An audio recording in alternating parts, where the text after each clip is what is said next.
പ്രാർത്ഥനകൾ വിഫലമായി നാടിനെ കണ്ണീരാഴ്ത്തി സുഹാൻ കുളത്തിൽ നിന്ന് മൃതദേഹം കണ്ടെത്തി. മറ്റത്തൂരിൽ കോൺഗ്രസ് ജനതാ പാർട്ടി താമരയിൽ കൈപ്പത്തിയും കോൺഗ്രസിനെ പരിഹസിച്ച പഞ്ചായത്ത് ഓഫീസിന് മുന്നിൽ ബോർഡ്. ശരിയായ നടപടിയല്ല, കെട്ടിടമൊഴിയാൻ മാർച്ച് 31 വരെ കാലാവധിയുണ്ട്. പിന്നിൽ രാഷ്ട്രീയ നീക്കമെന്നും VK പ്രശാന്ത് MLA.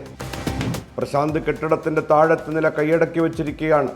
MLAയോട് ഓഫീസ് ഒഴിയാൻ ആവശ്യപ്പെട്ടതിൽ പ്രതികരിച്ച ശ്രീലേഖ.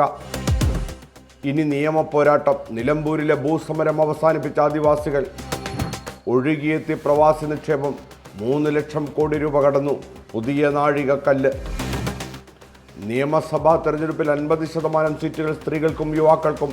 തലമുറ മാറ്റം പ്രഖ്യാപിച്ച് VD സതീശൻ. ത്രിപുരയിൽ മസ്ജിദിന് തീയിടാൻ ശ്രമം.